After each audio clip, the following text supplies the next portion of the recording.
سلام، خوش اومدید در این گیم شو و واکنش و بررسی رونمایی از سری کارت های 6000 AMD که به اسم بیگ نوی معروف هستن.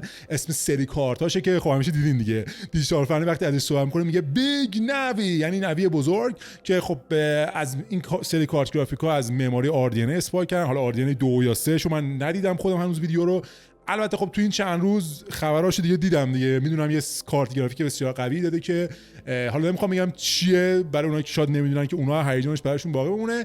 من خودم خیلی چیز نمیدونم، فقط میدونم اون کارت یه جور بازدهی قدرتی در حد انویدیا 3090 داره که عملاً الان قوی ترین کارت گرافیک بازار محسوب میشه، ولی قیمتش به $500 این چیزا کمتره. مثل که به هر حال میخوایم بریم ببینیم که چیه و خیلی مهمتره AMD دیدنش برای ما. یک، چون که خب AMD توی کنسول های نسل بعد استفاده شده، بنابراین خب بازی های بر اساس اون معماری RDNA دارن ساخته میشن و حالا بعد میرن روی انویدیا و قطعاً طبیعتاً بایستی آپتیمایز تر باشن. حالا من نمیگم بهتر اجرا بشن، چون به هر حال انویدیا حتی اگه آپتیمایز هم نباشه از نظر شاید قدرت پردازشیش که مقدار بالاتر باشه از کارت های AMD تا جایی که امروز اینجوری بوده، ولی خب قیمت AMD همیشه پایین تر بوده و نسبت به بازدهی که میدن قیمت پایین تری دارن و خب این که خب کنسول ها هم استفاده کردن میتونه خیلی گزینه خوبی باشه دیگه. یعنی بازی ها، چون همیشه اینو بارها گفتم، بازی ها بر اساس کنسول ها ساخته میشن. پی سی استاندارد صنعت گیم رو تعیین نمیکنه، کنسولی که صنعت گیم استانداردش تعیین میکنه. شما الان ببینید تا پلی استیشن اومد حرف از اس اس دی زد، اونور انویدیا اومد تو کارت گرافیکاش دایرکت استوریج گذاشت که یعنی همون کاری که اس اس دی پلی استیشن 5 میکنن رو اینکه از اس اس دی به عنوان رم یه جورایی استفاده کنن و از اون جی دی دی آر ها با اون سرعت بسیار بالاشون به عنوان رم استفاده کنن. میگم اینا هم وارد شد توی صنعت، توی بخش پی سی و بنابراین استاندارد و کنسول مشخص میکنن و اینکه خب آدم یه سیستم AMD ای ببنده احتمالاً با هزینه کمتری به راندمان بیشتری میتونه برسه. این به نظر من یه چیز طبیعی خواهد بود و خب از اون مهمتر اینه که ما میخوایم یه دونه سیستم ببندیم دیگه. هدفمون رو گذاشتیم 3080 که خب البته اون یه هدف معنویه، چون 3080 21 میلیون تومان نیست. اون هدفی که من تو ریمیتم گذاشتم خیلی بیش از این حرفاست. اون دیدم 50 میلیون چیزا دارن میفروشنش که خب بحث‌های زیادی دربارش وجود داره دیگه. خیلی میگن آقا این به دلارش که حساب کنیم میشه 21 میلیون، چقدر گمرک و سود کشیدین روش؟ اونا جوابشون اینه که خب این تو خود بازار خارج هم نیست و دارن تو ایبی و اینجور چیزا با قیمت $1000 خیلی قیمتای بالا دارن میفروشنش، برای این 700 دارن میفروشنش.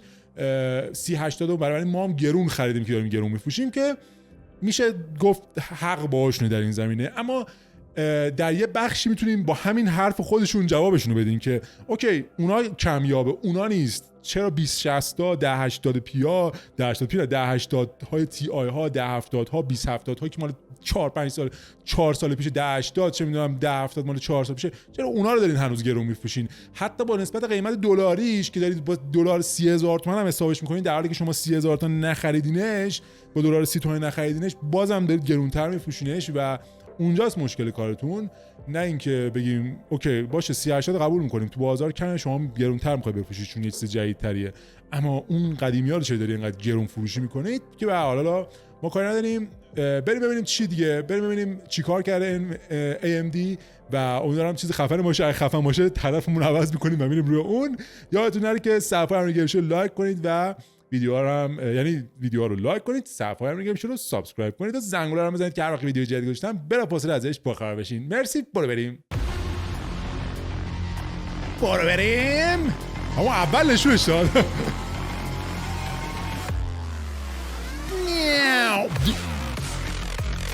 بابا چه گیری دارن همه با درت 5 ایکس باکس با درت 5 بالا و این گرافیکش از فورزا هورایزن هم پایین تره. گودفول اولین بار میخوام این برای پی سی هم میاد. ولی ما رو پلیستیشن 5 با دوال سنس بازیش میکنیم. ریفت بریک، واو پسر من عاشق این بازی هم. پی سی خرم فقط من بشنم عقده رو بازی های چیز خالی کنم، بازی استراتژیک. فارکرای 6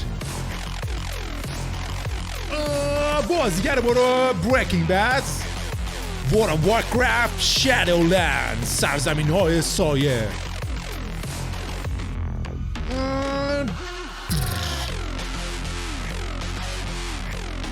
یه چیز خفن خوش قیمت نمون بده، انویدیا رو فراموش کنیم. AMD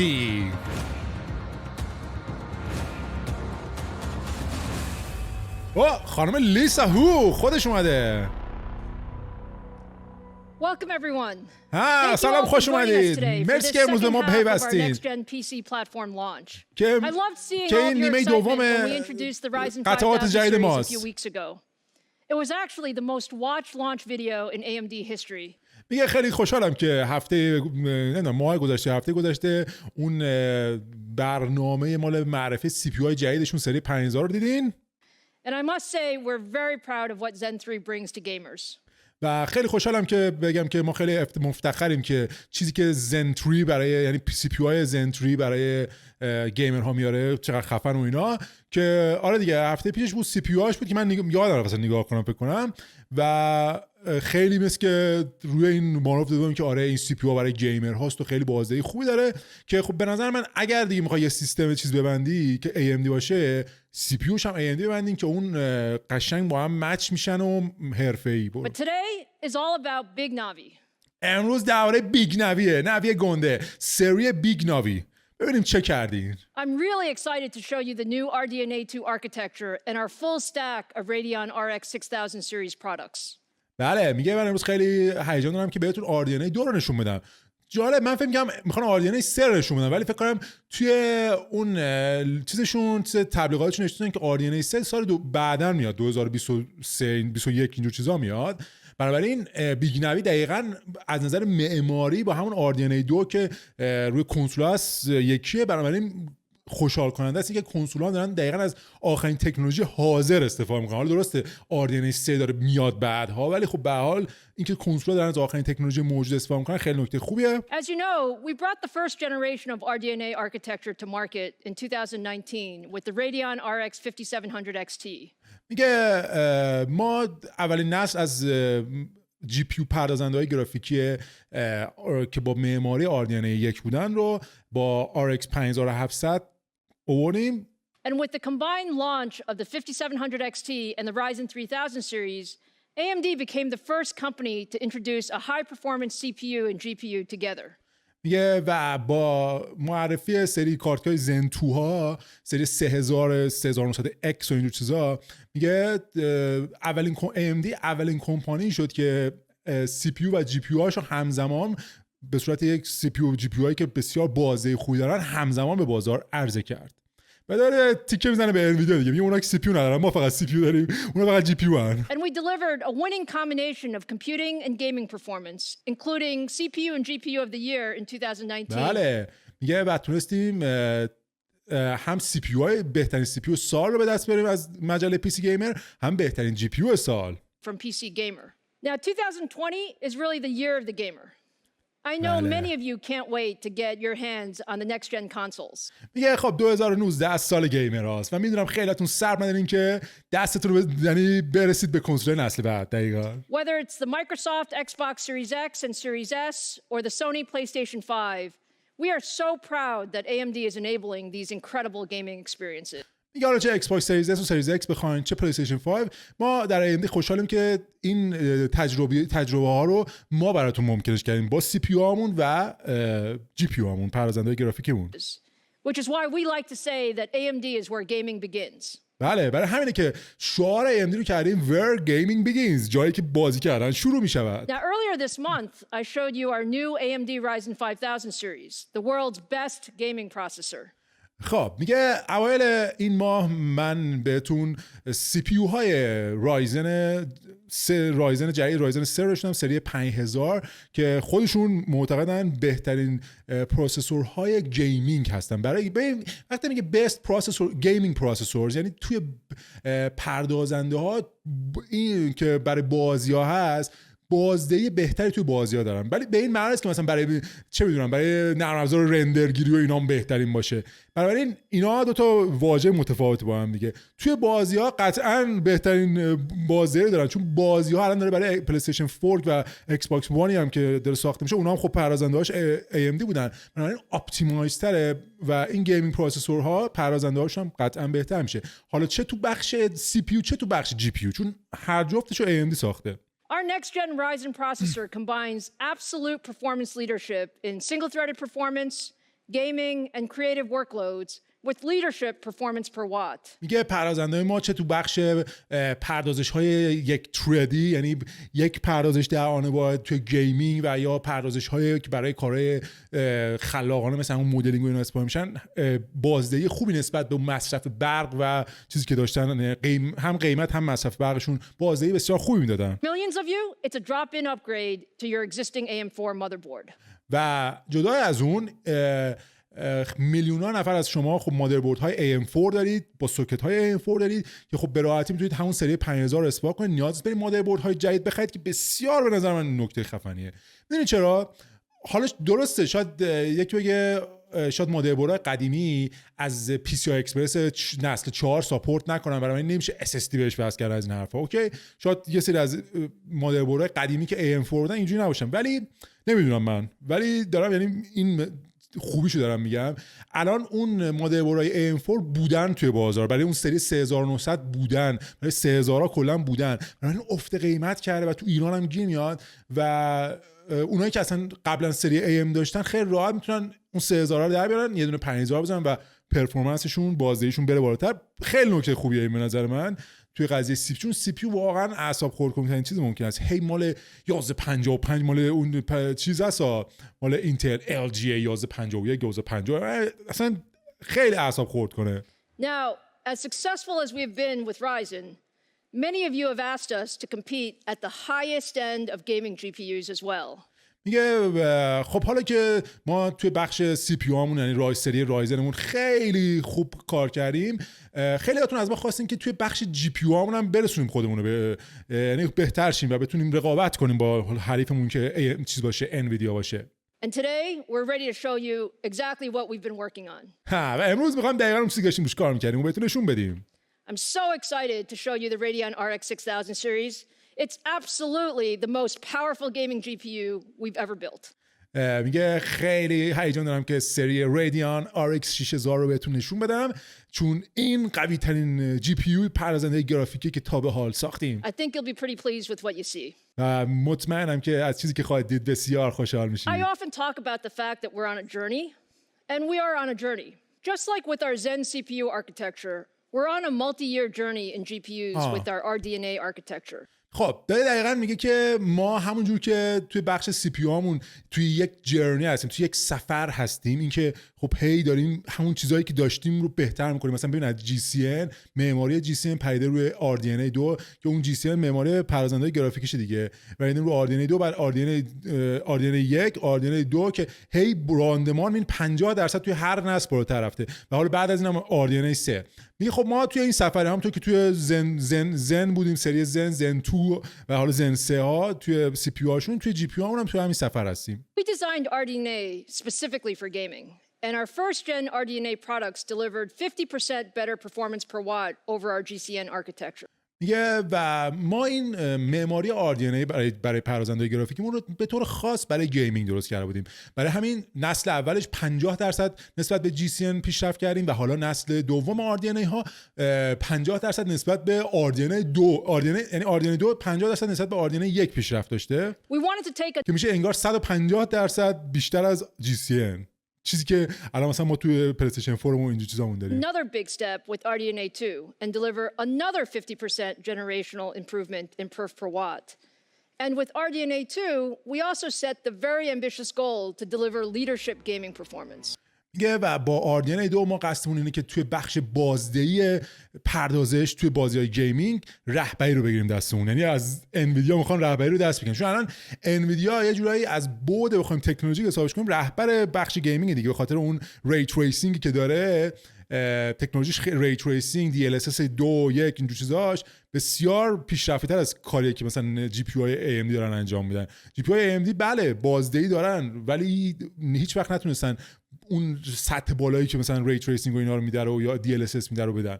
حالا اینا میگه ما میخوایم بیایم رهبری رو بگیریم دستمون، با چه چیزایی؟ ببینم چیکار میکنی. مهمترین چیز واقعا برای من ری تریسینگ نیست.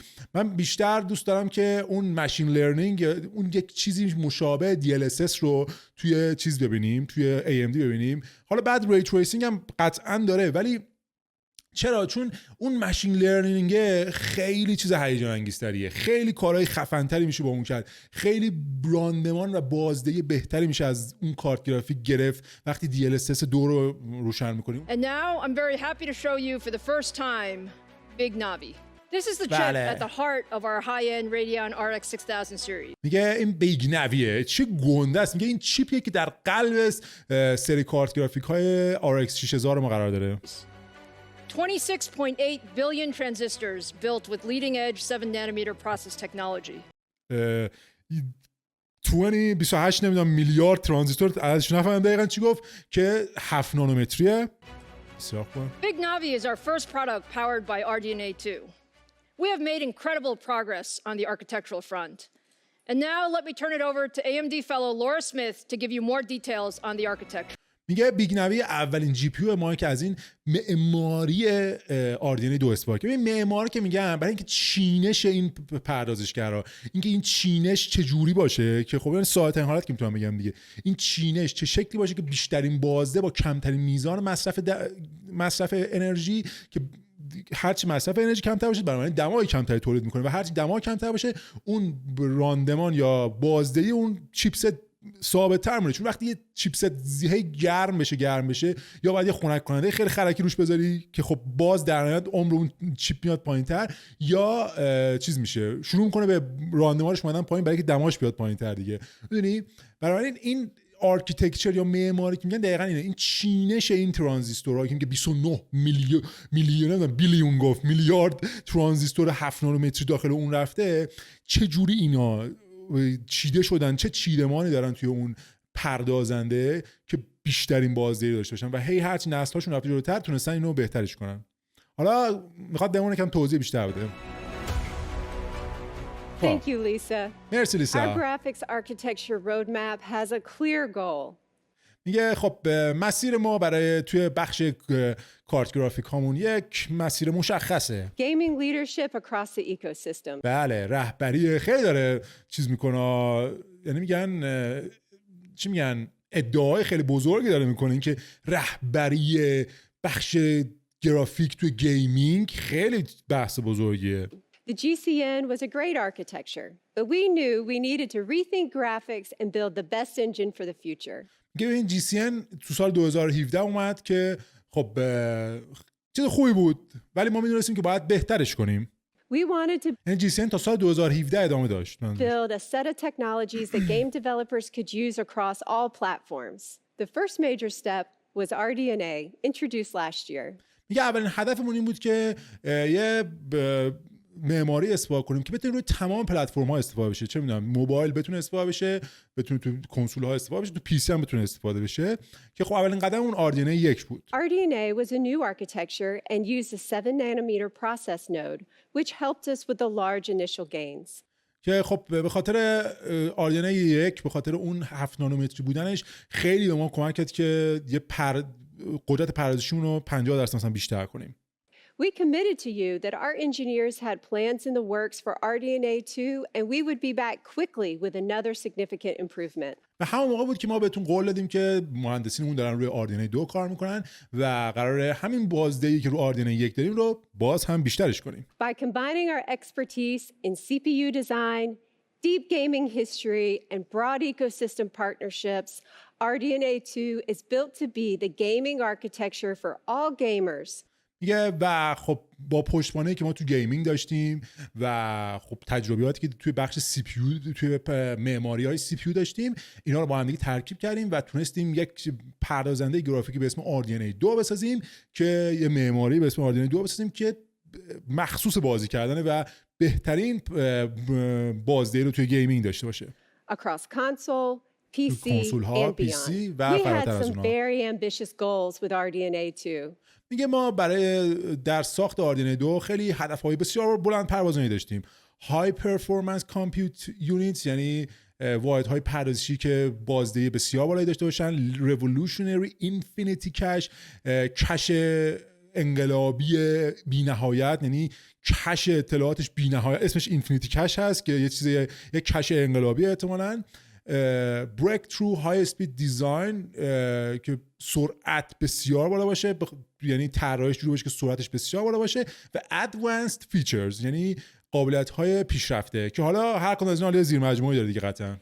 Significantly higher performance, پرفورمنس بسیار 50% بالاتر، improvement in 50% performance per watt, بیشتر. and new hardware features. Individually, each of these goals is challenging. بله، تک تک When اینا چالش combined, برانگیز they بود برای become ما. extremely difficult because as you push performance, a natural side effect is more power.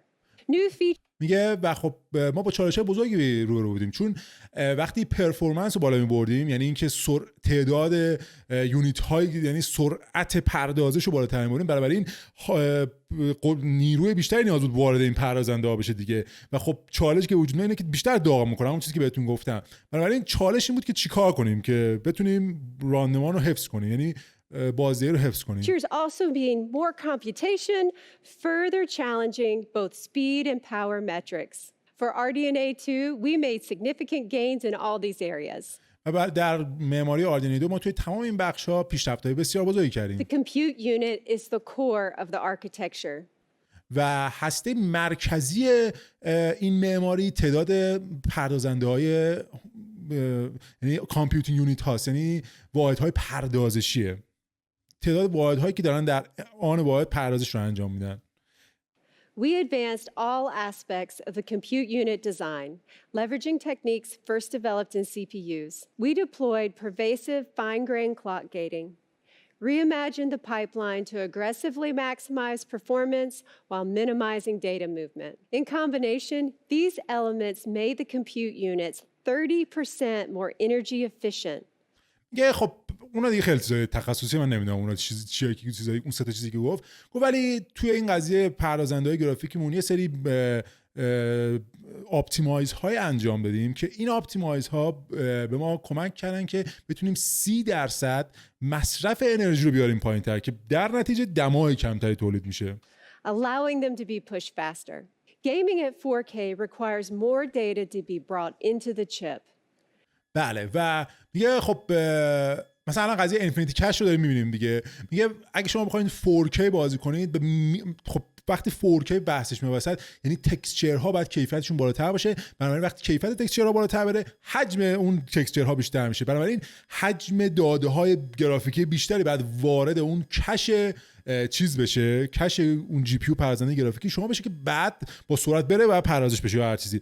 و خب اینا تکنولوژیشون ببین اینفینیتی کش اسمشه که 2.17%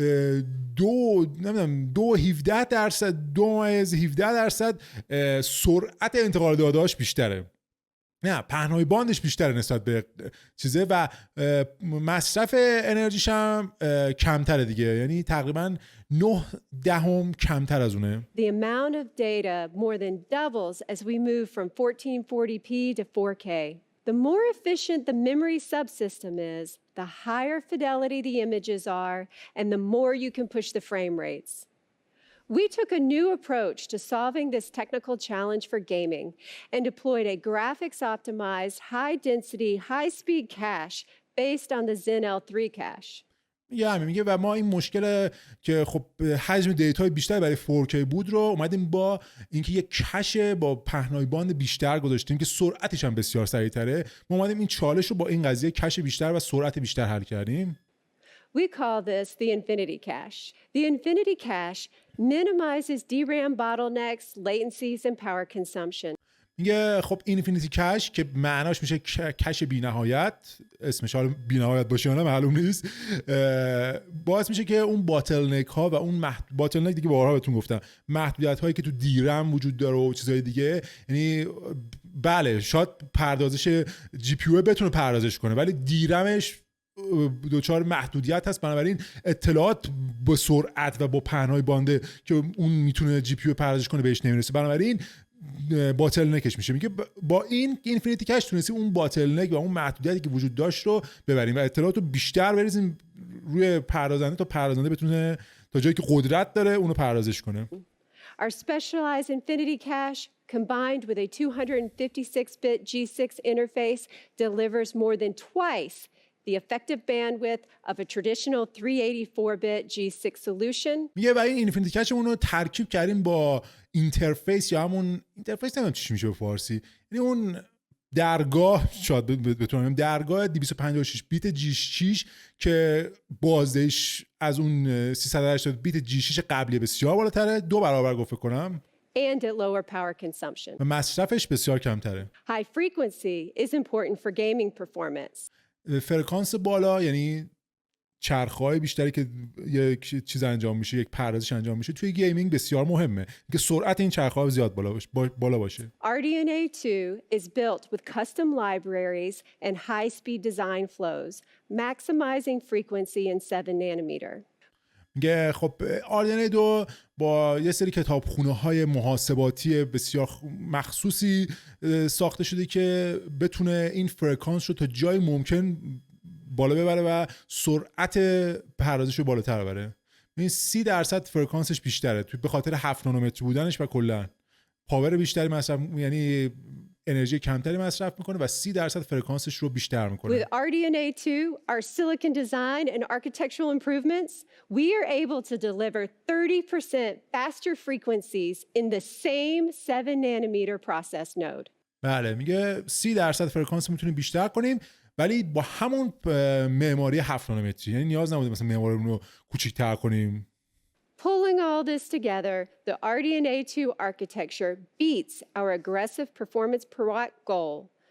میگه و همه این کارا باعث شد که حتی هدفمون که 50% بیشتر بود از RDNA 1 بیشتر 54% سریعتر از اون بشه. ایوه. Achieving 54%.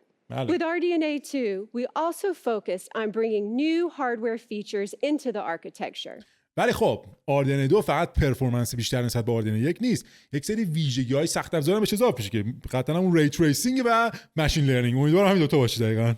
We partner closely with Microsoft. بله، DirectX Ray Tracing، Mesh Shaders، Sampler Feedback، پشتم نمیدونم چی نوشته. On DirectX 12 ultimate features including DirectX Ray Tracing, Variable Rate Shading. Variable Rate Shading بود. میگه ما با مایکروسافت همکاری کردیم که خب اون ویژگی‌هایی که ما توی سخت افزار RDNA 2 چیز کردیم گذاشتیم رو بتونه با DirectX 12 Ultimate چیزشون کنه، آپتیمایزشون کنه و استفاده کنه دیگه. یعنی مایکروسافت مثلا Variable Rate Shading فکر کنم مال مایکروسافت باشه، یا مثلا اونا بعد با اون یعنی اون تکنولوژی نرم افزاری که مایکروسافت توی DirectX 12 گذاشته رو ترکیب کنیم با این سخت افزارمون که این سخت افزارمون میتونه از اون تکنیک‌های گرافیکی استفاده کنه. Mesh shaders and sampler feedback. RDNA 2 will also support Microsoft Direct Storage API. بله، ایول. RDNA 2 از Direct Storage API Direct Storage مایکروسافت هم پشتیبانی میکنه. چیه این Direct Storage؟ همون کاری که مثلا SSD پلی استیشن انجام میده، این فکر کنم Direct Storage به صورت نرم افزاری اون کار انجام میده و API چون گفت API یعنی نرم افزاری دیگه. و چون توی پلی استیشن یک کاستوم آیو داره، یعنی یه چیپستی اونجا داره که اون حرکت نمیدونم 12 تا چیز داره که بعد 6 لایه میکنه SSD رو و سرعت رو میرسه به اون عددهای بالاتر. میگه این RDNA 2 از این قضیه ساپورت میکنه. حالا چه معنایی میتونه داشته باشه؟ معناش اینه که حالا جدا از اینکه تو ایکس باکس به اون قضیه ولاسیتی آرکیتکچر کمک میکنه، تو پی سی هم این ویژگی هایی که مثلا الان ما داریم برای پلی استیشن میشنویم، لود سریع از SSD به رم و این حرکتا که سریع بشه بازی لودینگ از بین بره و این حرفا بیاد به پی سی. چون ببین الان خیلی از پی سی گیمرها با اینکه اینقدر هم مثلا میگن ما میفهمیم این چیزا رو، هنوز تفاوت بین SSD که تو پلی استیشن استفاده شده و اون تکنیکی داره استفاده میشه از SSD پلی استیشن با این SSD که تو پی سی هاشون هست نمیفهمم. فقط میگه هر وقت بهشون میگه یا آقا من بیا الان بدی SSD نشون میدم سرعتش 10 برابر اونه، اصلا متوجه نیست که بابا ما اصلا کاری به سرعت نداریم، تکنیک انجام داره، یه تکنیکی استفاده میشه که میتونه مثلا بله تو شاید بتونی بری SSD بخری که هزاران دلار پولش باشه، سرعتش هم اسمن چیز باشه، بیشتر از اون SSD باشه که رو پلی استیشنه، ولی کجا استفاده میشه ازش؟ مهم اینه که توی نرم افزارها با استفاده از مثلا این چیزی که دارن اینو میگن، با اون API که مثلا دایرکت استوریج مال مایکروسافت توی PC بیاد از اون معماری RDNA 2 استفاده کنه و قابلیت‌های سرعت بالای انتقال دیتا رو بیاره به نرم افزارهای دیگه، نه اینکه هم فقط سرعتش زیاد باشه، اعمال بشه تو نرم افزارها. و خب خیلی نکته خوبیه. We're excited about this new API that will enhance the gaming experience by significantly reducing game asset load times from large SSDs. میگه و خب ما خیلی هیجان زده ایم برای این موضوع، چون که این دایرکت استوریج کمک میکنه ما که حجم زیادی از اطلاعات بازی‌ها رو از یک SSD انتقال بدیم مستقیم روی رم و بعد از اونجا یعنی انتقال بدیم روی چیزشون این RDNA 2، یعنی دیگه نمیره توی رم که بعد بره تو CPU، اینا میره از تو خود GPU مستقیم میره برای پردازش، دیگه نیاز نیست بره توی رم و بعد پخش بشه از توی SSD PC که حالا احتمالاً NVMe بعد باشه دیگه، مثل همون کنسول ها، از توی NVMe مستقیم میره تو GPU و پردازش انجام میشه روش. We compared the performance of RDNA 2 to our prior generation. And when we put it all together, on average, RDNA 2 delivers double the performance and with great power efficiency. خب مثلا با RX 5700 XT مقایسه کرده که خب یعنی اون 5700 XT مال RDNA 1 بوده، حالا RDNA 2 رو مقایسه کرده 2 برابر توی بازدهی راندمان بهتری داشته. And with great power efficiency. و مصرف برقش هم بسیار بهتر بوده. We are so proud of what we've accomplished with RDNA 2, and we are not stopping. The team is executing to plan. RDNA 2 is here, and the RDNA 3 team is well into execution. بله میگه آره که RDNA 2 رسیده به اینجا، RDNA 3 از الان شروع کردیم، اتفاقا چه میدونم 2022 سال دیگه، یک سال دیگه میان میگن 50% از این بیشتره دوباره. Let me welcome Scott Herkelman to show RDNA 2 in our new RX 6000 series product. خب حالا توی کارت گرافیک RX 6000 میخوام اون نشون بدن که اولین کارت گرافیک RDNA 2. ولی قبول کنید به هیجان انگیزی انویدیا نیست. انویدیا خیلی خوب اجرا کرد اون نمایش رو، من عاشق اون نمایشم. Hello to all of the gamers tuning in and welcome to our Radeon RX 6000 series product reveal. سلام به همه اون گیمرها و کسایی که نشستن و الان دارن برنامه رونمایی از RX 6000 رو نگاه میکنن. اون از توی چی میدونم توی فر در آورد کارت گرافیک رو. اصلا من اون لحظه که 3090 نشون داد دیدین دیگه چی شدم. من اصلا نمیدونستم میدونستم تو ذهنم و یادم رفت یا هر چیزی، یه لحظه گفتم آقا دیگه 3080 تمام شد دیگه، یه دونه 3070 3080 تمام شد دیگه، رفت دست یا 3080 از تو فردم منفجر شدم. یعنی همونجا گفتم یعنی از اینم بالاتر از هنوز و میگم این اصلا به پای اون نمیرسه، اون خیلی باحال‌تر بود. The hardcore League of Legends and Borderlands 3 player and playing these games on our RX 6000 series. واو ببین نشون داد گیمر نیست.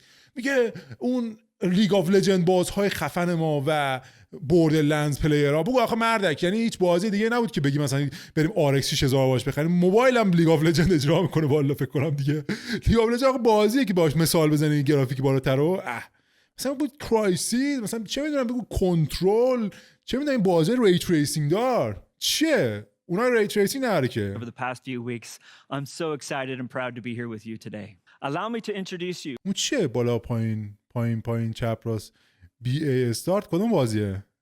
مال کدوم بازیه؟ خیلی آشناست. GTA نیست. GTA استارت نداشت آخه. To our brand new AMD Radeon RX 6800 XT graphics card. 72 تا کامپیوت یونیتس داره. یو مال ایکس باکس سریز X 52 تا چه میدونم 51 مال پلی استیشن 38 تا فکر کنم. 2015 گیم کلاک، 128 مگابایت اینفینیتی کش، 16 گیگ GDDR6 مموری. خب اینش دقیقاً با پلی استیشن یکیه، خیلی خوبه. The 6800 XT is purposefully designed to play all of your favorite AAA games at 4K and below resolutions. And کاملا میتونه که بازی‌های شما رو روی 4K اجرا کنه این کارت گرافیک. at the highest quality settings available. و توی آخرین درجه گرافیک اولترا. با ری تریسینگ یا نه؟ سوال اینجاست، با ری تریسینگ یا نه؟ It comes with 72 compute units and runs with a game clock of over 2 gigahertz. This card features a 2.25 gigahertz boost clock that pushes some of the highest frequencies we've ever achieved. All thanks to the incredible work done by our engineering team on the RDNA. چی گفت؟ بریم عقب بریم. این حرفش خیلی حرفی بودا. And at the highest quality settings available. It comes with 72 compute units and runs with a game clock of over 2 gigahertz. 2000 گیگاهرتز کلاکشه. و اینجا من یاد چی میندازه؟ یاد پلی استیشن که اون هم فرکانس جی پی یوش بالاتره، تعداد کامپیوتینگ یونیتاش از ایکس باکس پایینتره ولی فرکانسش بالاتره. این تکنولوژی بودی که مال RDNA 2 بوده دقیقاً. این که اینایی که میگن نمیدونم پلی استیشن RDNA 1.5 و اینا، بچه دقیقاً همه ویژگیاش اینه. RDNA 2 هم فرکانسش بالاتره. نمیگم ایکس باکس ایکس باکس هم اصلا ایکس باکس فرکانسش 1.50 در حالی که مال پلی استیشن میگم 2.3 بود اینجور چیزا بود نمیدونم یادم، ولی فرکانسش متغیر بود فرکانسش و ثابت نبود مثل مال ایکس باکس. برای من میبینید که یکی از تکنولوژی‌های RDNA 2 که توی پلی استیشن استفاده شده این که فرکانس بالاتره. با فرکانس بالاتر میتونه واحدهای پردازشش سریعتر کار کنن. This card features a 2.25 gigahertz boost clock that pushes some of the highest frequencies we've ever achieved. و یکی از بالاترین فرکانس هایی که تا الان بهش رسیدیم. یادتونه روزی که پلی استیشن مارکسنی صحبت می‌کنه آره ما فرکانسمون متغیره هر وقت لازم باشه تا 2 گیگاهرتز هم مثلا میره و اینا. همین مگه میشه چجوری ایکس باکس میگه 1.5 شما چجوری تا 2 گیگاهرتز میریم؟ بعد گفت که آره ما 38 تا کامپیوتینگ یونیت داریم، یعنی 38 تا واحد پردازش داریم. بله ایکس باکس 51 داره. ایکس باکس تعداد واحدها رو زیادتر کرده ولی فرکانسشون رو پایین نگه داشته. این با استفاده از این تکنولوژی RDNA 2 فرکانس رو بالا برده، تعداد واحد پردازشی رو برده پایین‌تر. بنابراین حالا خیلی می‌پرسن خب این چه فرق می‌کنه؟ هر چه تعداد واحد پردازشی بیشتر باشه دمای بیشتری تولید میشه و گرمای بیشتری تولید میشه. این نکتهشه. برای همینه که چیپست مال ایکس باکس اگه تو مقایسه داشته باشین بزرگتر از چیپستی که مال پلی استیشن. اون گفت 40 میلیمتر بزرگتره مال مال ایکس باکس نسبت مال پلی استیشن. و خب میگفت که آره نمیدونیم تو این 40 میلیمتر چیه، تو این 40 میلیمتر آیا اون انجین مال چیزشه، تمپست انجینشه که میگفت آره احتمال داره تمپست انجین تو اون 40 میلیمتری که با اونده باشه و اینا. برای این پلی استیشن اومده تعداد واحدهای پردازشی مثلا من نمیدونم 38 بوده چند تا بود تعدادش کمتر کرده و به سرعت پردازش برده بالاتر. بنابراین ولی وقتی این تعداد کمتر باشه دمای کمتر تولید میکنه. ببین البته فرکانسش هم بره بالاتر دما بیشتر تولید میکنه ولی ببین اینجا میگه RDNA 2 با اینکه فرکانس رو بردیم بالاتر 30% مصرف انرژی رو بهتر کردیم. بنابراین نمیشه با اون معماری قدیمی سنجینش بگیم آره این 38 کامپیوتینگ یونیت با اون معماری قدیمی خب این خیلی دمای زیادی تولید میکنه. این معماری جدیده. حالا بریم اینو ادامهش بریم. خیلی نکات جالبی بود و اینکه 16 گیگابایت GDDR6 مموری یک پارچه داره. حالا ببینم یک پارچه است یا مثل مال ایکس باکس 2 تیکه است. اگه یک پارچه باشه باز من چیزتر میشم که آره مال پلی استیشن دقیقاً اومدن شبیه چیزی که اون استاندارد این معماری بوده رو انجامش دادن. یعنی یک پارچه بودن مموری 16 گیگ و چه میدونم فرکانس بالا به جای اینکه تعداد کامپیوتینگ یونیتاشو زیاد کنن و اینا. All thanks to the incredible work done by our engineering team on the RDNA 2 architecture. The 6800 XT will also feature 128 megabytes of Infinity Cache that is power efficient while driving the bandwidth needed for high-resolution gaming. و خب همین دیگه این 128 مگابایت اینفینیتی کشه کمک میکنه که مستقیم از SSD اطلاعات وارد این کشه بشه و بره توی پردازنده و پردازش بشه و این لیتنسی یا تأخیر و سرعت اطلاعات که لازم برای بازی 4K خیلی کاهش پیدا میکنه و چی میگن از بین رفتن این چی میگن هدر رفتن بار پردازشی هم کمتر بشه دیگه چون مستقیم وارد جی پی یو میشه به جایی که بره اول تو رم و این حرفا. Paired with 16 gigabytes of blazing fast GDDR6 memory, you'll be ready for the most demanding high-resolution games. و همراه با 16 گیگ GDDR6 شما رو بی‌نیاز می‌کنه از هر چیز دیگه. همه بازی‌های خفن می‌تونید اجرا کنید. That you want to play. And we've delivered all of this incredible performance with a total board power of just 300 watts. و تمام اینها رو با 300 وات در اختیارتون گذاشتیم. واو.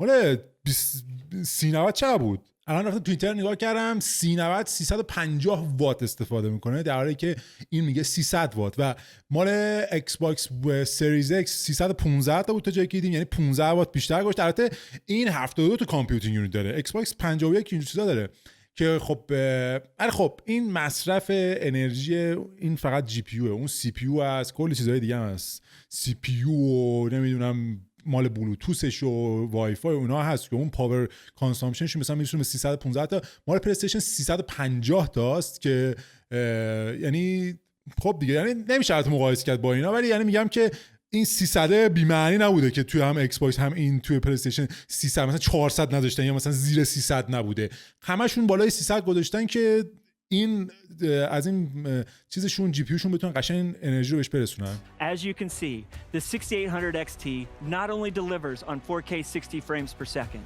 but in most cases it overperforms.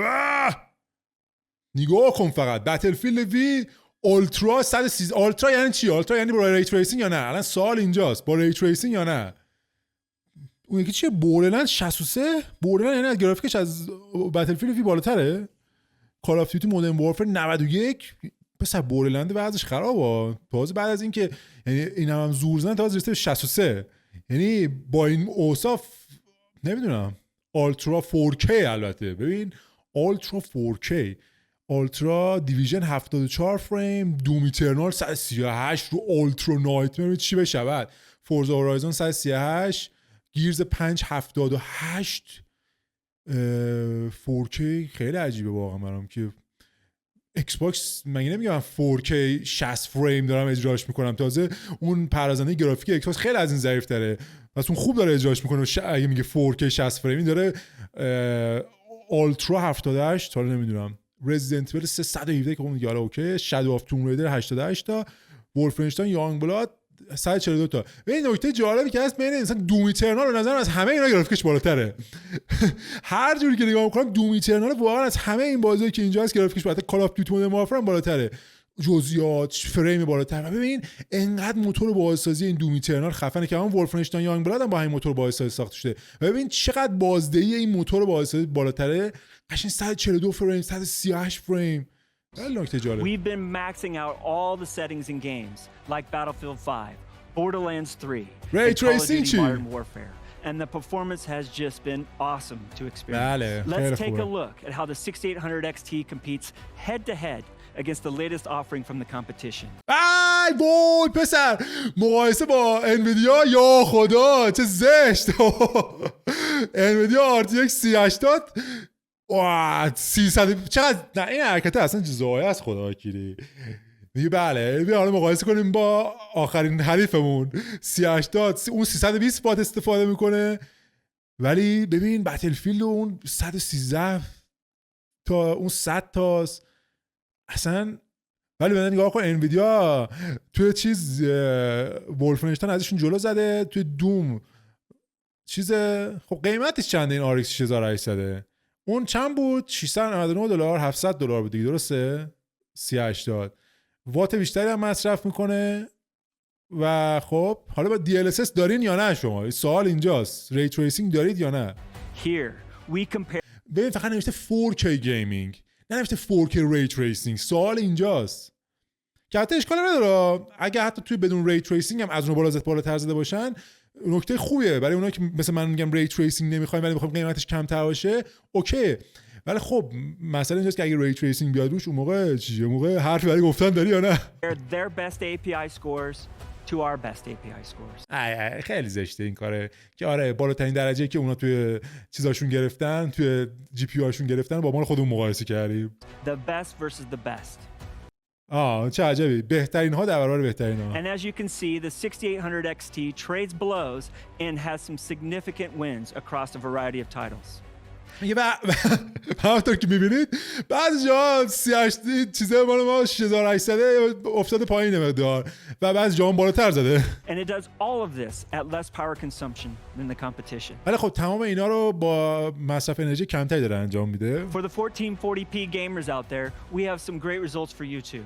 ولی برای اونایی که رو 440p بازی میکنن، یعنی آقا من الان مانیتوری که دارم 1080p نهایت چیزی که ساپورت میکنه، اگه بازیمو بذارم رو 440p چیز میشه، سوپر سامپل میشه و باز کیفیتش رو این 1080p که من دارم بالاتر میره. اوکی، من نمیخوام اصلا 4K بازی کنم، من میخوام همین 440p بازی کنم ولی فریم بچسب سقف ری تریسینگ. برو ببینیم چی کار کردیم با من مشتریتونم الان. برو. Over the last several years, more and more gamers have adopted 14. واه 198 فریم 216 فریم اینا قابل نمایش هم نیست واقعیتش. ولی رو آلترا ستینگ یعنی موسر اینجوری پرت کن تو دیوار. اگه تو دیدی چیزی گیر کرد با من الان من اینجوری موسر تکون میدم تو هر بازی مسخره باشه 1000 تا گیر میکنه. وای 40p monitors as their display of choice. Here are the same games we showed you before. میگه الان این روزا دیدیم خیلی از گیمرها دارن مانیتورهای 440p میگیرن که راستم میگه 440p میگیرن که فریمش بالاتره. نکته اینجاست فریم ریت بالاتری میده، مثلا 140 هرتز و اینجور چیزاست که با دیسپلی پورت یا حالا اجتماعی 2.1 نمیدونم ولی میدونم رو پی سی دیسپلی پورت که هرتز بالاتر بهشون میده میتونید گیمینگ 440p. آخه 4K تو تلویزیون این کوچیکی اصلا معنایی نداره. روی مانیتور مثلا مال من الان چند اینچه؟ مال من 22 اینچه مثلا، طبقی نمیدونم چند اینچ ولی بگم 22 اینچ باشه. خیلی وقت پیش خریدم 10 سال پیش خریدم من این مانیتور رو. اوکی مانیتور کوچیک 4K اونجور به چش نمیاد. بله مانیتور بزرگی که تو حال میذاری مثلا 4K باشه بعد داشت رو حالت 4K باشه خیلی حال میده. برای همینه که کنسول ها اینقدر روی 4K چیز دارن تاکید دارن که برای کنسول تو حاله تو رو مبل لم میدی بازی می‌کنی، ولی پی سی گیمینگ که تو حال لم بدی چیز کنی میشینی پشت دم دستگاه با کیبورد اینجوری یا با دسته بازی می‌کنی. بنابراین یه مانیتور 440p بگیری و بعد اینو بگیری ببین چه راندمان بهتری داره روی 440p. 216 تا دیگه چی می‌خوای؟ اینو بخر دیگه 10 سالی چی نمیخواد بخری. Running the same best versus best API. عوض شد. من دیگه AMD نمیخرم. میام انویدیا نمیخرم مگر اینکه این ری تریسینگ و DLSS نداشته باشه، چون اون DLSSش خیلی برام مهمه روی انویدیا. 1440p resolution. I personally love seeing so many games running at over 100 frames per second with all of the settings maxed out. ولی خب نگاه هم بکنی میبینی که با انویدیا از نظر چیزی بعضی و خیلی جاهاش پایین‌تره بعضی جاهاش بهتره. مثلا ببین فورزا هورایزن 4 بالاتره. میدونی چرا؟ برای که فورزا هورایزن برای ایکس باکس ساخته شده و ایکس باکس چی توش بوده؟ AMD بوده. بنابراین بازی اپتیمایز تر بوده با پردازنده‌های AMD. و مثلا دیگه چه بازی میتونم حتی همشون برای همین ایکس باکس اینا ساخته شدن، ولی فورزا هورایزن خیلی دیگه بیشتر برای ایکس باکس انحصاری ایکس باکس دو اینا. و اگه نگاه کنید تو بازی‌ها که مال انحصاری ایکس باکس خیلی بازدهی بهترش، مثلا فورزا هورایزن 4 گیرز اف وار 4 بعد دیگه ببینید دیگه چه چیزی دیگه مثلا اینا مثلا شادو آف توم ریدر هم یه جورایی بازی ایکس باکس محسوب میشه دیگه فکر کنم تبلیغاتش که مال ایکس باکس بود. و این مقایسه خیلی خوبی نیست این چیزی که من گفتم ولی This is just an incredible amount of performance. All in all, the 6800 XT is a fantastic choice for enthusiast gamers. We even have more performance we are delivering with 2 very cool features. و با 2 تا ویژگی جدیدی که اضافه کردیم به درایوراشون مثل که خیلی بده درایوراشون. من این چیزی که دارم گیر میکنه وقتی میره تو این صفحه. حتی من خیلی میگم ضعیف، اصلا هیچ کارت گرافیک نیست، APU.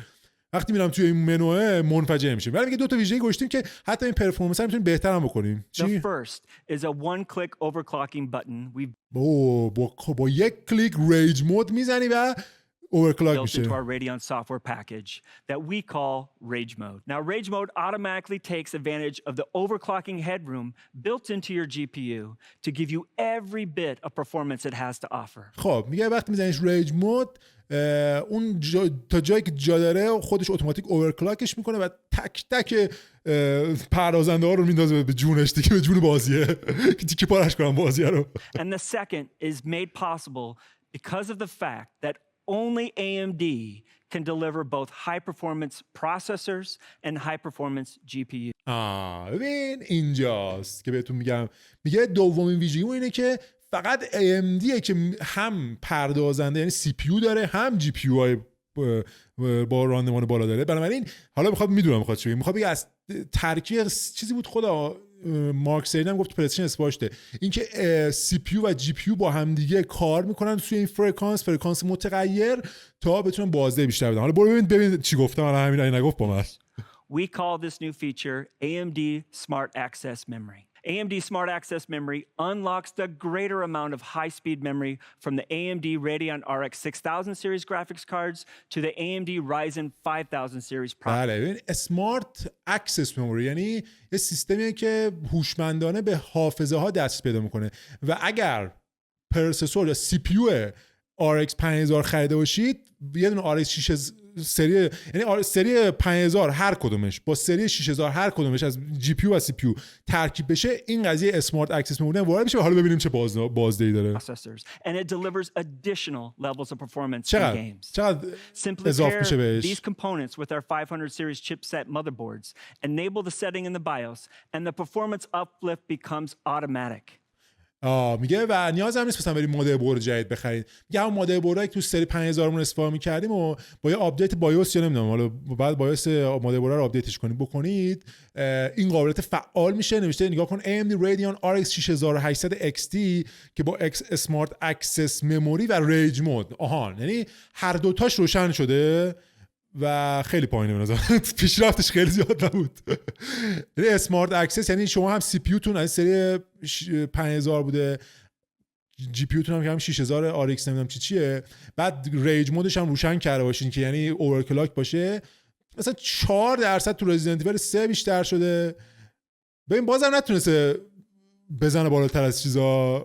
مثلا نگاه رزیدنت ایول 3 هنوز پایینتر از انویدیاست، 4% فقط تونست بهتر بشه. ولی بازی مثلا بازی چیز فورزا هورایزون 13%. خب ببینی اصلا یا مثلا گیرز 8%. ایول یه ربطی داره به این قضیه، اینکه بازی انحصاری مایکروسافت خیلی اپتیمایز تره با AMD. میدونی به نظرم اینجوریه. When you combine AMD Smart Access ولی خیلی کمه به نظر من دوست دارم جی پی یو بزنم تو حالت اورکلاک، عمرش میاد پایین‌تر، بعد داغ میکنه.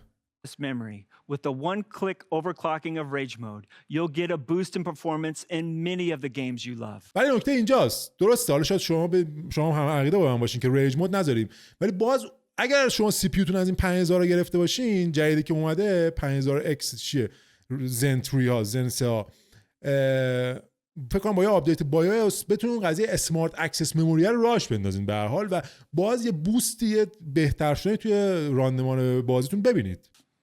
We're seeing up to a 13% performance increase. And that's before game developers begin to optimize for this new capability. و این نکته اینجاست که این بازی هنوز اپتیمایز نشدن برای این قضیه اسمارت اکسس مموریه. بعد از اینکه بازی سازها برن مثلا بازیاشون رو اپتیمایز کنن، باز میتونه بیشتر استفاده کنه. Now, we know a lot of you absolutely love frames per second performance just like us. However, we can also improve the game experience by reducing latency.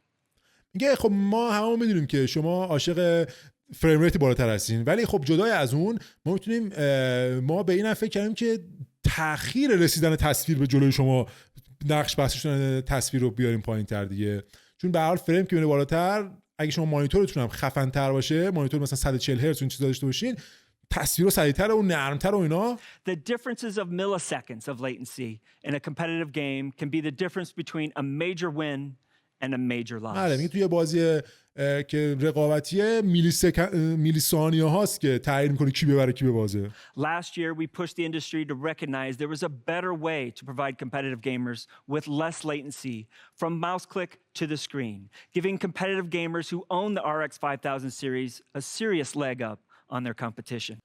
میگه سال پیش ما یه تکنولوژی معرفی کردیم که خب این تأخیر کلیک شما با اینکه اتفاق بیفته رو تصویر رو خیلی کمتر کنیم. خب و خیلی از گیمرها تونستن برنده بشن توی مسابقاتشون به خاطر همین کاری که ما کردیم. خب حالا امسال چیکار خواهیم کنیم؟ Today we are pushing the boundaries again and further reducing latency in competitive games for even better results.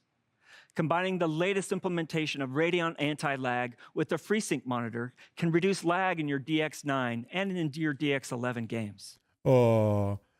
میگه و خب الان قضیه رو میبریمش جلوتر.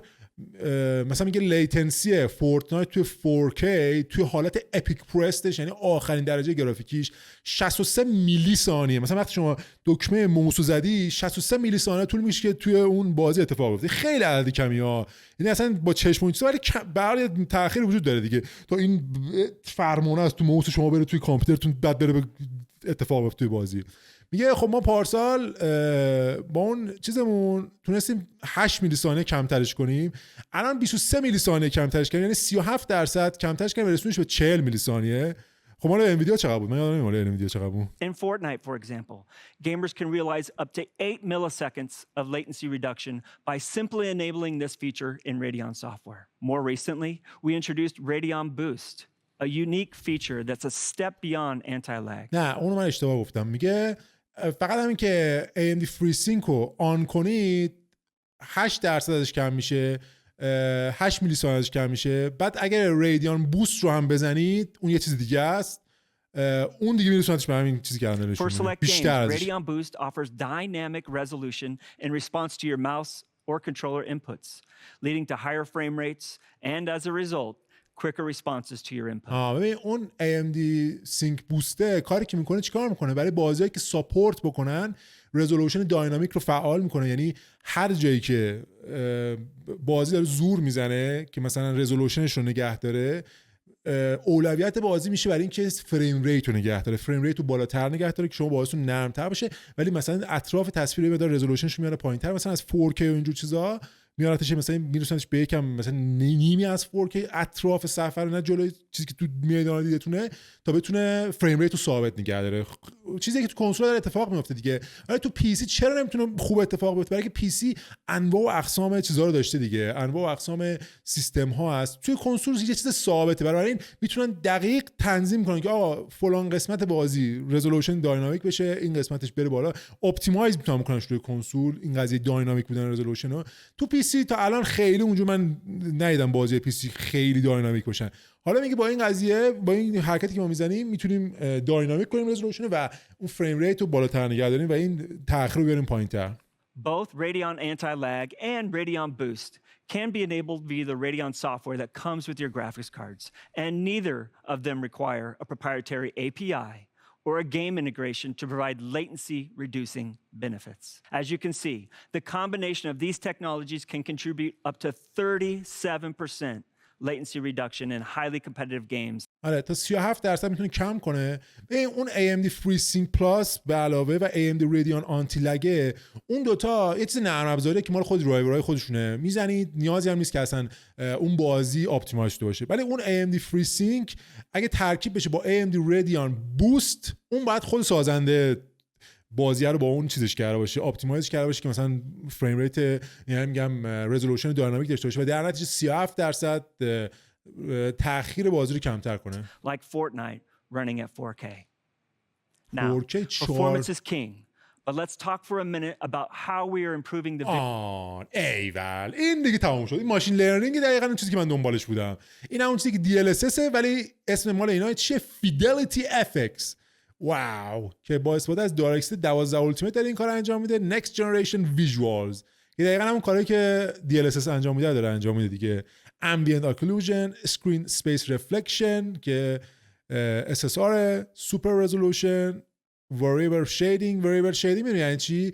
یعنی سایه زنی ها کیفیتشون تو بخش هایی که تو تصویر نیستن، تو بخش هایی که در گوشه هستن نسبت به توان پردازشی تغییر میکنه، داینامیکه. دینویزر که خب اون دفعه توی مال چیز هم دیدیم، مثلا توی مال انویدیا هم دیدیم، مثلا یه تصویر نویز دار که مثلا نقطه نقطه است یا مثلا یه بخشایش حذف شده، دینویزر با هوش مصنوعی ماشین لرنینگ میاد اون تصویر رو بازآفرینی میکنه دیگه با هوش مصنوعی خودش.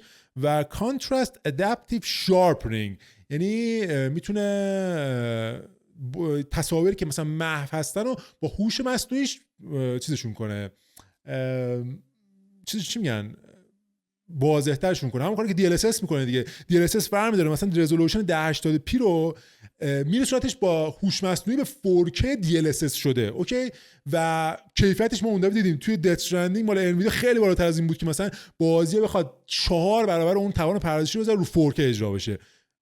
من رفتم رو AMD آقا، تموم شد. انویدیا خداحافظ. قیمتش الان بهم بگو $100 ارزون‌تره که بریم بخریم فردا. With full hardware support for DX12 Ultimate, the Radeon RX 6000 series is ready to enable ray tracing and variable rate shading in upcoming titles. ایول.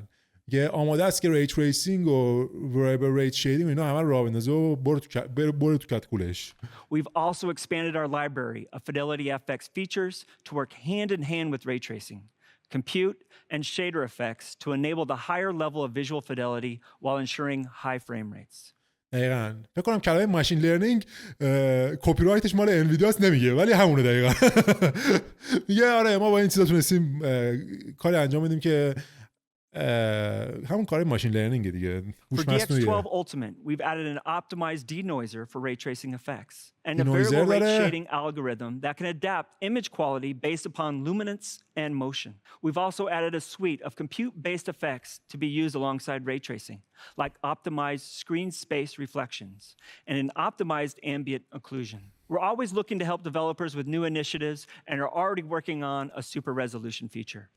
خب در روی اسکرین اسپیس رفلکشن، یعنی بازتاب های اسکرین اسپیس رفلکشن ری تریسینگ نیست، تقریبا همین چیزی که ما الان داریم توی کنسول ها میبینیم، این که بازتاب هایی که تو کنسول ها هست. خب اون دفعه توی مال اسپایدرمن یادتونه که با هم صحبت کردیم که بعضی جاها مثلا اسکرین اسپیس اس اس آر، این که ری تریسینگ نیست، یعنی این که آنن محاسبه نمیشه، از قبل محاسبه شده و حالا داره بازتاب رو نگاه میکنیم. این نمیدونم منظورش چیه از این که میگه، یعنی مثلا ما تو پی سی اسکرین اسپیس نداشتیم، اس اس آر داشتیم قطعا، مگه میشه نداشته باشیم؟ میگه فکر کنم این اپتیمایز تر میکنه. گفت یه جوری گفت اپتیمایز اسکرین اسپیس رفلکشن، یعنی این اس اس آر رو خیلی بهتر انجام میده. این کاری که ما داریم انجام میدیم توی با دایرکس 12 ترکیب میشه این کار رو انجام میده. Give gamers an option for more performance when using ray tracing. As of today, our AMD FidelityFx supported games list has grown to 35 titles using a variety of our features. 35 تا از بازی‌ها از این ویژگی‌ها میتونن استفاده کنن که بهتر کار کنه. FidelityFx که همون DLSS خیلی راحت‌تره، ولی خب این خیلی ببینم FFX آقا FFX از الان بهش میگیم FFX. So, let's take a look at some of these new features in an upcoming game with never before seen footage from Counterplay Studios and their fantastic game Godfall. میگه never shown، خب دیدیم که Godfall روی PlayStation 5. میخواد نشون بده که این تکنیکا توی Godfall هم استفاده شده. چیه؟ Godfall is a brand new third-person perspective, next-generation looter slasher that challenges gamers to engage in high-impact melee combat. این گادفال بازی نسل بعدیه که لوتر اسلشره که بعد برین یعنی با شمشیر میکشین آدم‌ها رو لوت میکنید و در نتیجه بهتون چیز میده، خیلی سرعت زیاد داره، مبارزاتش خیلی سنگین و اینا. As they hunt for loot, equip legendary armor and defeat vicious enemies. خیلی جالب برام که داره با گادفال نشون میده. بازی که من خیلی دل خوش دست نرم، برای پلی‌استیشن 5 هم NSR میاد، قدرت کارت گرافیکشون رو میخوام با گادفال نشون بدن. چرا من این بازی به نظرم گرافیکش اونجور خفن نیست؟ اصلا دیمن سورس به نظرم 100 برابر اینه گرافیکش. نمیدونم چرا. Leveraging the latest DirectX 12 Ultimate API, Godfall features DirectX ray tracing, variable rate shading, ray tracing داره، variable rate shading داره، سایه‌زنی متغیر داره، and supports FidelityFX CAS to deliver incredible levels of stunning fidelity. بله، این ویژگی‌های FFXشون بهشون کمک میکنه که خیلی تصویرها شارپ‌تر و واضح‌تر بشه. I personally can't wait to play this game and I think it looks absolutely fantastic. میگه سرمایه‌دارم این بازی رو بازی کنم و به نظرم واقعا زیباست. زیبا باشه، گیم پلیش خوب نباشه در نمیخوره. Now, let's hear from a few more of our game developer partners about the work they've done with us on RDNA 2 and what you can expect in their games coming soon. حالا ببینیم همکارانشون چه می‌دونم، مثلا مایکروسافت و یوبیسافت و اینا روی بازی‌ها چه کار کردن با این تکنولوژی که اینو معرفی کردن و چه بازی قرار برامون بیاد روی این. الان واچ داگز نشون میده، اعصابمون می‌ریزه. من نمیخوام پلی‌استیشن 4 بازی کنم اون بازی رو. من فارکرای 6 گیم پلی فارکرای 6. I'm here to talk about Far Cry 6 and some of the new technologies we've been collaborating with AMD on to make our game the most immersive and beautiful Far Cry ever. میگه میخوام امروز درباره فارکرای 6 باهاتون صحبت کنم و بهتون بگم که چه تکنولوژی استفاده کردیم از AMD که بازی رو خیلی واقعی‌تر و غرق کننده تر کنیم. We've been working together to take full advantage of the new Radeon RX 6000 series and RDNA 2 architecture for best possible experience. دیگه ما تمام تلاشمون کردیم که کاملا اپتیمایز بشه کارت گرافیکمون با 6800X و اون معماری RDNA 2. We've been very impressed by AMD's latest tech and joined forces to bring FidelityFX CAS, DXR ray tracing, and variable rate shading to Far Cry 6. خب میتونید الان چی شد؟ میگه فقط تونستیم ری تریسینگ و variable rate shading بیاریم به فار کرای 6 بعد رفتیم درت 5. فار کرای 6 نشون بده. من درت 5 نمیخوام، این بازی موبایله. We're using VRS Tier 2 to use a compute shader to generate a control texture which analyzes the luminance and gives us control at an 8x8 tile level as to what وات لعنتی آخه چه بازی نشون میدی به من؟ گرافیک از درت 4 هم پایین‌تره.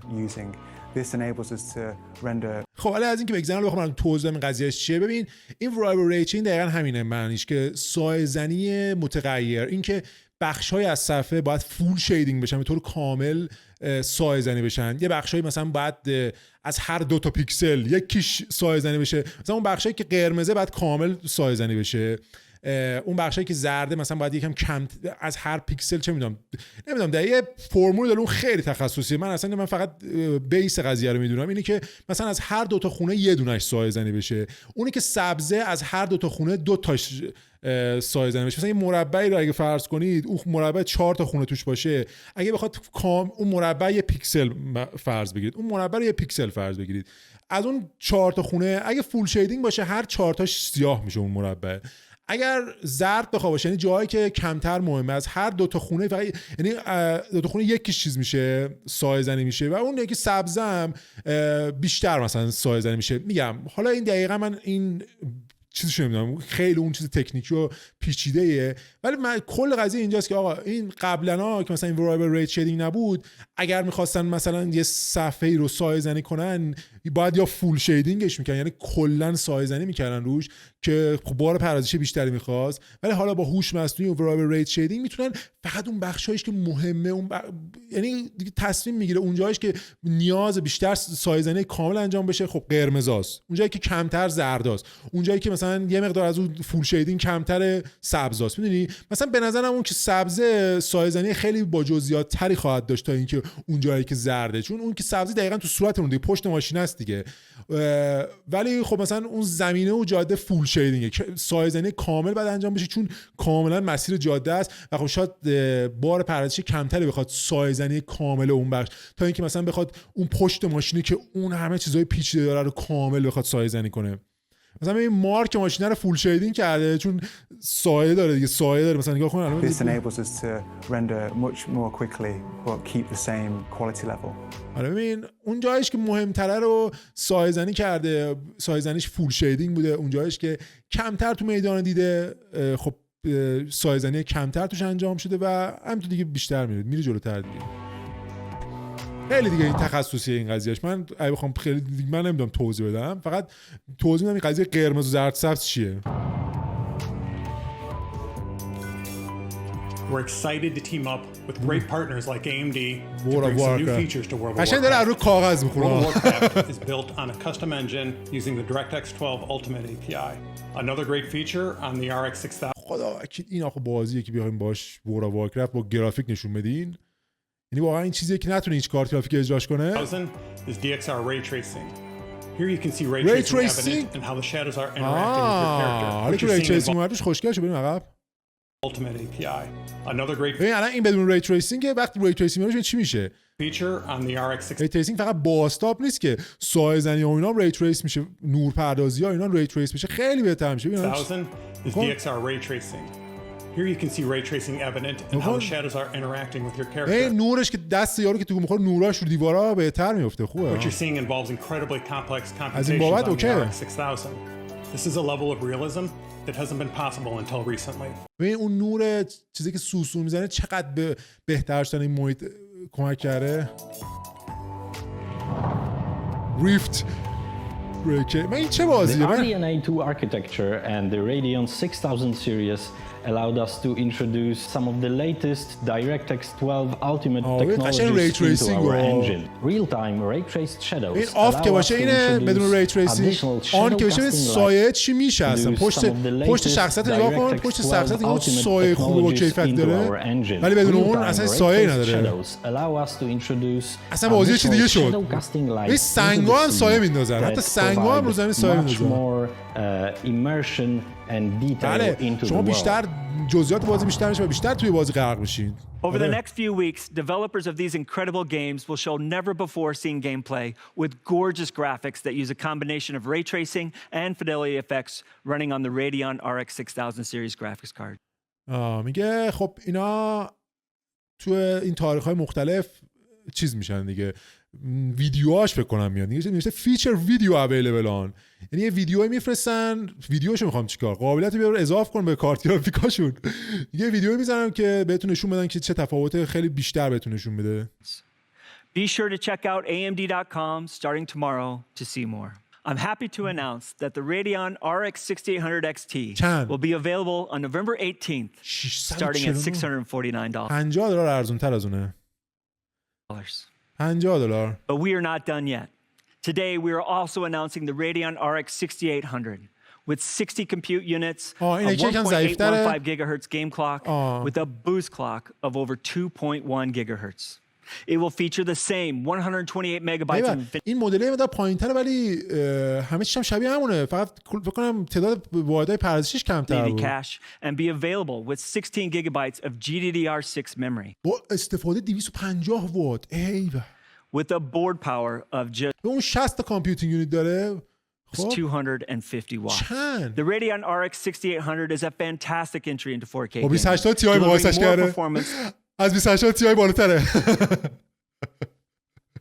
Than the 2080 Ti, which was launched at $999. The 6800 delivers. بابا ولی ظاهر نیست اینجوری اسم بره ازش و میگه اون $900 میگه 28 تی $900 این چنده مثلا این $300 دیگه. Over 60 frames per second in all of these games, giving you the confidence you need to step into the 4K gaming experience. 4K 60 فریم ببین رو حالت 4K 60 فریم بازی مثلا بورلند همون 60 فریم رو داده، بیشتر نتونسته بده، یعنی از RTX 2080 Ti بیشتر بوده دیگه.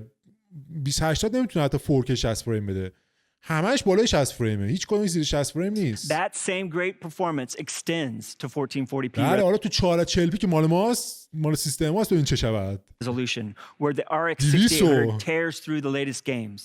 بله پاره میکنه همه بازی‌ها رو. More performance than the 2080 Ti on average. ببین فورزا هورایزون 204 فریم بازی کنی ببین چه شود. ماشینه وقتی اینجوری میره قشنگ حس می‌کنی لیز خوردنشو. The Radeon RX 6800 will be available $579 to gamers starting at a price of $579 on November 18th. چقدر تفاوتشه؟ چه قیمت گذاریه؟ $579 یعنی چی دیگه؟ چه قیمت گذاری مسخره انجام میدن. اون یکی $649، این که $579. آدم اصلا نمیدونه الان $579 یعنی $79 گرونتر از پلی استیشن و ایکس باکس. بعد خب اون 3070 که خیلی بهتر بود، که 3070 $399 بود فکر کنم، نه $499 بود، یعنی 3070 ارزونتر از اینه و خب 3070 هم ادعا داشت که از 2080 تی بالاتره. Now, let's bring back Lisa to wrap things up. ببین خیلی هم تو این حرفایی که اینا خودشون میزنن باور نکنید. همین 3070 هم خیلی افتاد از 2080 بالاتره، بعد اومد دیدیم نیست بالاتر. میدونی حتی اپتیمایز بشه بعداً بالاتر شاید بشه، ولی حالا فعلا جوگیر نشید. فقط بدونید که آقا این 50 این حتی اون یکی که ضعیف‌تر از اصلیشونه در حد همون 3070 است، یعنی از 2080 تی قوی‌تره دیگه، همون ادعایی که 3070 کرده بود.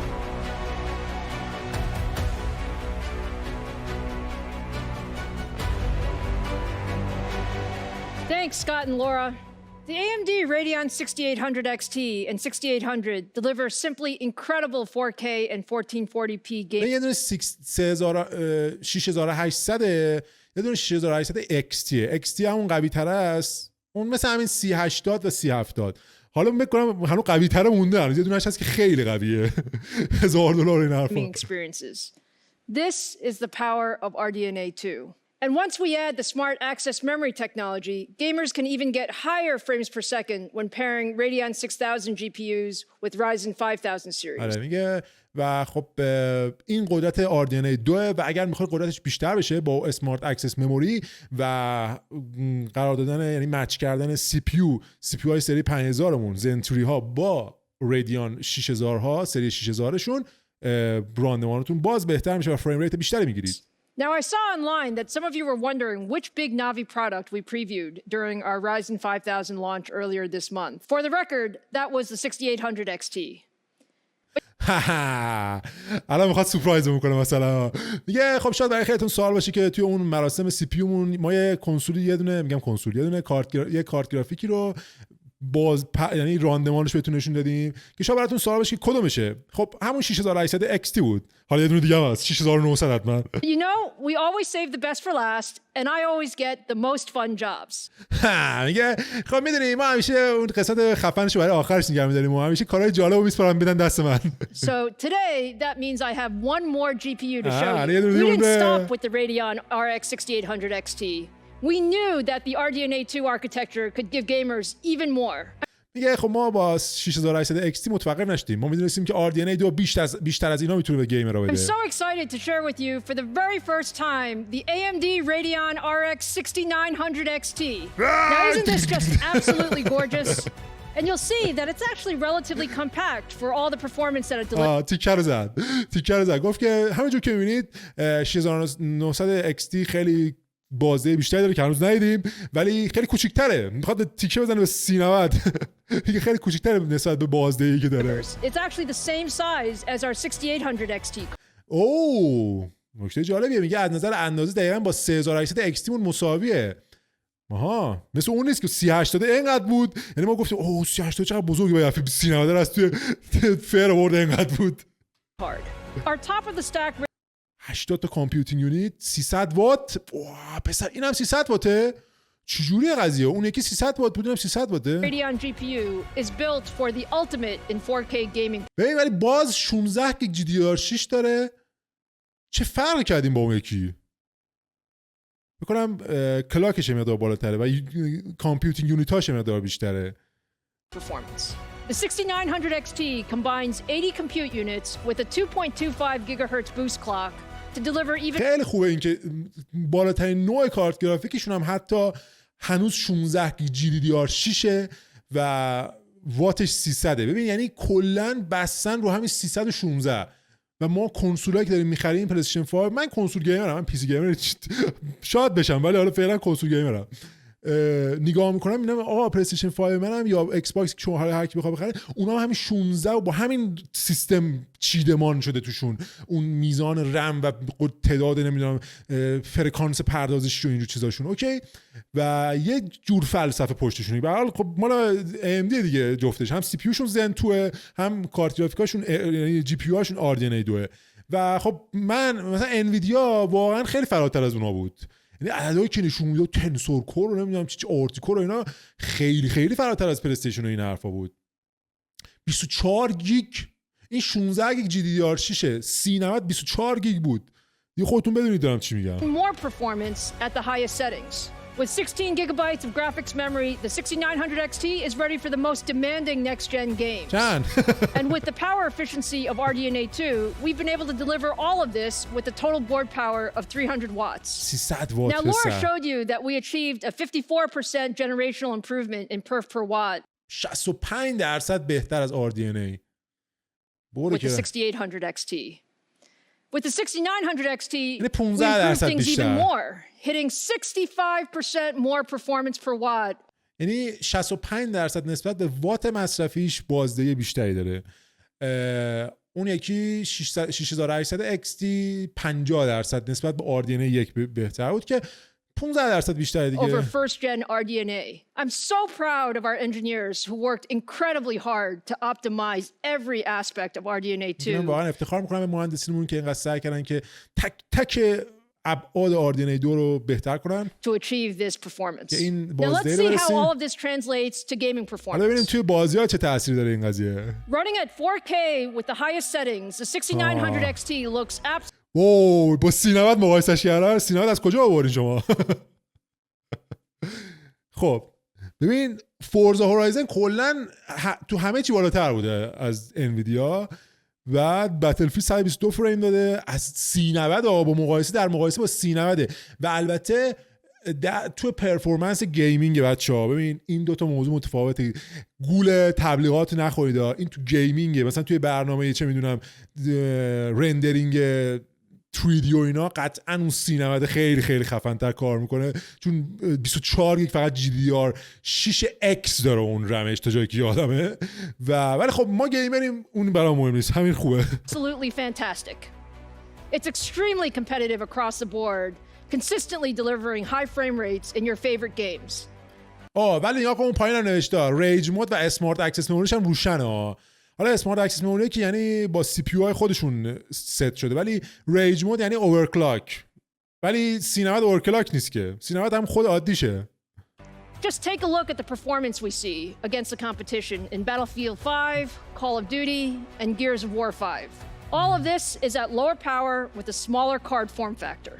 ولی خب میگه نگاه کنید ببین بازدهیمون خیلی بهتر از حریفمونه که به نظرم حرکت زشته این حرفا. اینه که ایکس باکس و پلی استیشن میشن میگن آره ما اینمون از اون یکی بهتره و اینا. به هر حال ولی میگه در عوض هم بهتریم، هم سایز کارتمون کوچیک‌تره، هم مصرف انرژیمون کمتره. یعنی مصرف انرژی کمتر به این معنی است که پول آخر ماهتون کمتر میاد. این اون دفعه سر چیزام گفتم سر ایکس باکس، منظور اینه که گرم دمای کمتری تولید میکنه، برای راندمانش ثابت‌تر میمونه و خنک کردنش ساده‌تره. Now, let's talk about price and availability. بله. The AMD Radeon RX 6900 XT will be available on December. ولی خب باز نسبت به اون آقا خوبتر، $500 از اون ارزونتر، اون $1499. این $999 باز برای ما دوره، پول یه دونه آیفون 12 است، همش دوره از ما، ولی نکته خوبیه به نظرم این که $500 ارزونتر باشه. Starting at $999. You asked for AMD to bring the highest graphics performance to the gaming market, and we're doing just that.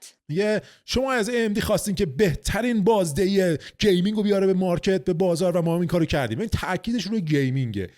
اصلا نیومد مثلا مثل انویدیا نیومد مثلا برنامه ویری و نمیدونم چی بود اون برنامه 3D Max که نیست دیگه، الان یه چیزای دیگه جدیدی اومد، من اصلا بلد نیستم اونا رو. میگه با اونا مقایسه کرده، اونا رو نشون میداد مقایسهش که 3090 چقدر خفن‌تر میتونه تو اونا کار کنه، و حتی با 3090 8K داشتن اجرا میکردن توی اون برنامهشون. اینا رو 4K داشتن مقایسه میکردن، میدونی؟ رو 4K داشتن مقایسه میکردن. I hope you now feel that with the Ryzen 5000 series and the Radeon 6000 series, AMD is your best choice for your next generation PC game. بله، میگه امیدوارم حالا به این نتیجه رسیدین که با رایزن 9 با سری 5000 شون یعنی و ترکیبش با ریدیان 6000 سری 6000 بتونید بهترین پلتفرم پی سی گیمینگ برای خود درست کنید. من دقیقاً من نتیجه رسیدم، چون ماشین لرنینگ رو داشت، ری تریسینگ رو هم داشت، قیمتش هم کمتره، بازدهیش هم بیشتره.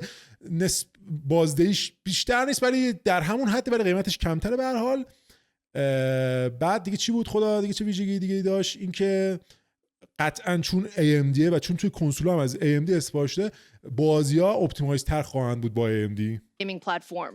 Whether you want a game with ultimate performance and AAA titles at 4K resolution, or you're an esports fan who needs incredibly high frame rates and responsiveness. یا گیمر هستین که میخواین 4K و آخرین درجه و 60 فریم بازی کنید، یا اسپورت پلیر هستین مسابقات حرفه‌ای شرکت میکنین اینا. Across the board for every gamer at every price, ما هر قیمتی که بخواید براتون داریم. CPU and GPU combination for you. یعنی میخوان بازار رو واقعا تسخیر کنن، یعنی پوکوندن واقعا از این نظر. CPU GPU رو از خودمون بخرید، مادربرداتون هم نمیخواد عوض کنید. دقیقاً همینه دیگه. الان اونایی که مادربردهای AM4 داشتن میتونن CPU رو بزنن روش، GPU هم که میخوره بهش دیگه عملاً تموم شده رفت. So I hope you're as excited as we are. We can't wait to get these products in your hands. So look for the Ryzen 5000 series starting November 5th, the Radeon RX 6800 series starting November 18th, and the Radeon RX 6900 XT starting December 8th. خب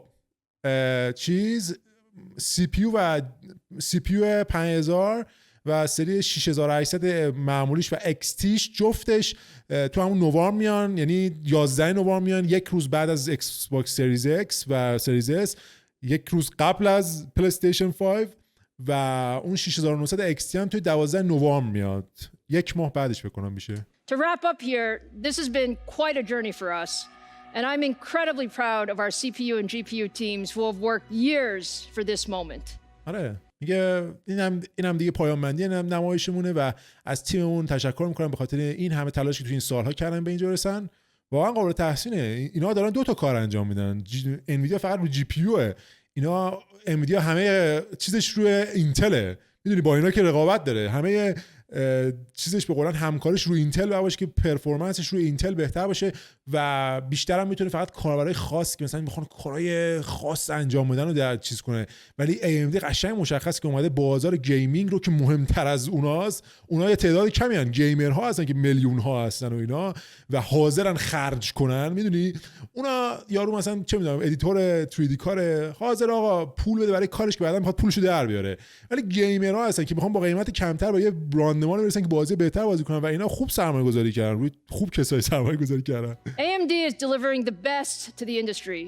We want to thank all of you for your passion and enthusiasm and for always pushing us to be the best. بله، میخوام از همه‌تون تشکر کنیم برای اینکه بهمون کمک کردین که همیشه تلاش کنیم و بهترین باشیم و واقعا لیسا کسی بود که AMD رو برگردون. شرکتی داشت میمرد از بین میرفت و برش گردون. خب بچه‌ها اینم از واکنش و بررسی نمایش AMD که خب دیگه همه چیزایی گفتم، تا جایی که سوادم جواب میداد گفتم و قطعاً نظرم عوض شد نسبت به انویدیا. من دیگه سیستم انویدیا نمیخرم.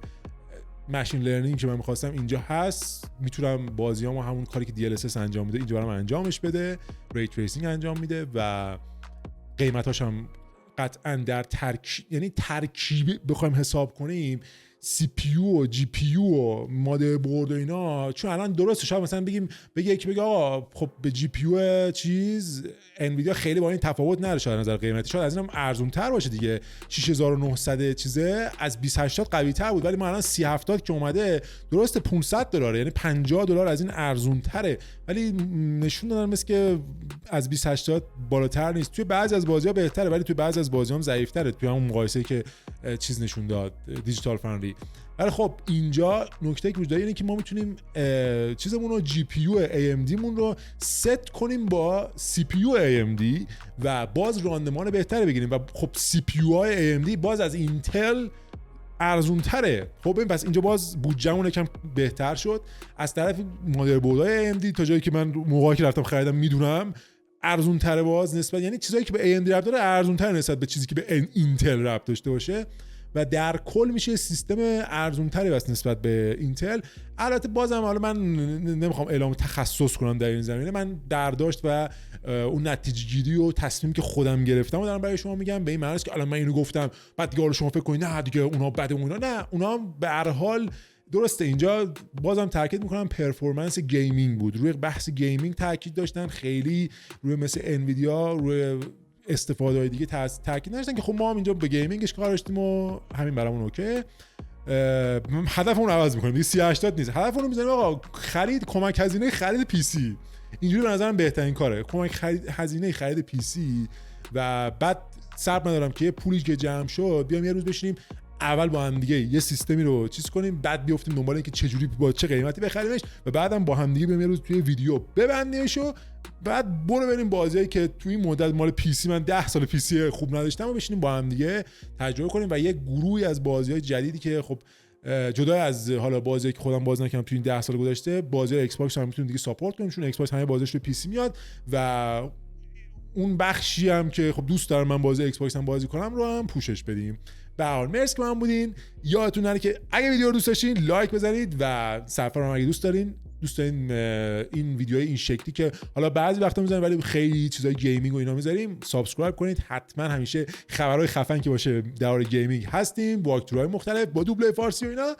به هر حال سابسکرایب کنید که هر وقت ویدیو جدید میذارم ببینید، زنگوله هم بزنید و ریمیت هم برای حمایت مالی هدفمون که تغییرش میدیم از امشب خرید یه دونه پی سیه، میتونید از اون حمایت کنید و از برنامه امیر گیم شو حمایت کنید. چیزی که هر اتفاقی توی امیر گیم شو بیفته نتیجهش برای شماست دیگه. به هر حال دیگه من پی سی نمیخرم بعد دیگه خداحافظ دیگه من برم پی سی بازی کنم، نه خداحافظ نیست.